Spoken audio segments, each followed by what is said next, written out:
നേരത്തെ പഠിച്ചു തുടങ്ങേണ്ട ആവശ്യമുണ്ടോ? +2 മുതൽ 8ാം ക്ലാസ് വരെ പഠിക്കുന്ന പല വിദ്യാർത്ഥികളും എന്നോട് ചോദിക്കുന്ന ഒരു പ്രധാനപ്പെട്ട ചോദ്യമാണ്.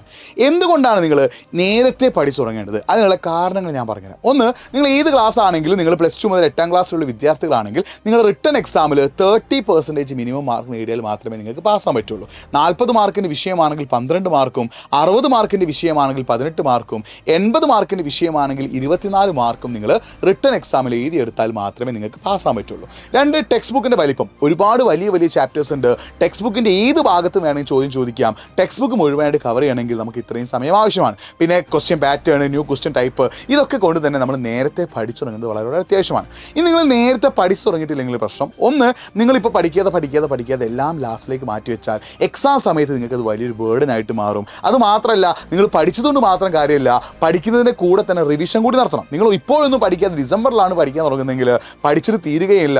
നിങ്ങൾക്ക് റിവൈസ് ചെയ്യാൻ അല്ലെങ്കിൽ റിവിഷൻ നടത്താൻ സമയവും കിട്ടാത്തൊരവസ്ഥ വരും. അപ്പോൾ ആ സമയത്തേക്ക് നിങ്ങൾ എല്ലാം കൂടി മാറ്റി വെച്ചാൽ അത് നിങ്ങൾക്ക് വലിയൊരു ബേർഡനായിട്ട് മാറും, വലിയൊരു ബുദ്ധിമുട്ടായിട്ട് മാറും. അത് നിങ്ങൾക്ക് എക്സാം സമയത്ത് സ്ട്രെസ്സൊക്കെ കൂട്ടാൻ കാരണമാകും. അപ്പോൾ അതുകൊണ്ട് തന്നെ തുടക്കം മുതലേ പഠിക്കുക എന്ന് വെച്ചിട്ട് ആഴ്ചയിൽ 7 ദിവസം പഠിക്കേണ്ട ആവശ്യമില്ല.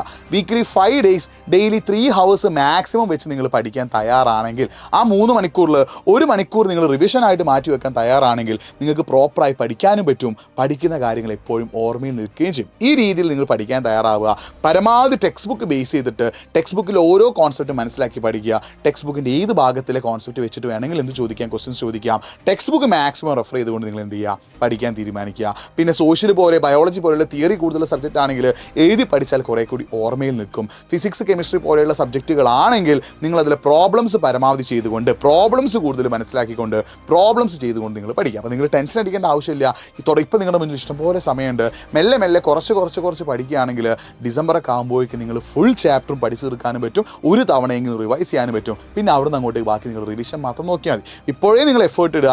ഇതിട്ടിട്ടില്ലെങ്കിൽ നിങ്ങളുടെ സീനിയേഴ്സിൽ പലർക്കും വന്ന മിസ്റ്റേക്ക് പോലെ എല്ലാം അവസാനത്തേക്ക് മാറ്റിവെച്ച് പ്രോപ്പറായിട്ട് പഠിക്കാൻ പറ്റാതെ വരികയും അത് നിങ്ങളുടെ എക്സാമിൽ മാർക്ക് കുറയ്ക്കാനും കാരണമാവും. തുടക്കം മുതലേ നല്ല എഫേർട്ട് ഇട്ട് പഠിച്ചോ, കാര്യങ്ങൾ സെറ്റാകും. നിങ്ങൾ പഠിച്ചാലേ നിങ്ങൾക്ക് മാർക്കിട്ട് ഒരു പോസിറ്റീവ് ചിന്തയിൽ മാക്സിമം ആയിട്ട് പഠിക്കാൻ തയ്യാറാവുക. അങ്ങനെ പഠിക്കാൻ നിങ്ങൾക്ക് ആഗ്രഹമുണ്ട്, പഠിക്കാൻ നിങ്ങൾ റെഡിയാണ്, നിങ്ങൾക്ക് പഠനവുമായിട്ട് ബന്ധപ്പെട്ട ഹെൽപ്പാണ് വേണ്ടതെങ്കിൽ nafi.huport എന്ന എൻ്റെ ഇൻസ്റ്റാഗ്രാം പേജിലേക്ക് ഒന്ന് മെസ്സേജ് അയച്ചോ. ബാക്കി ഞാൻ അവിടെ സെറ്റാക്കി തരാം കേട്ടോ.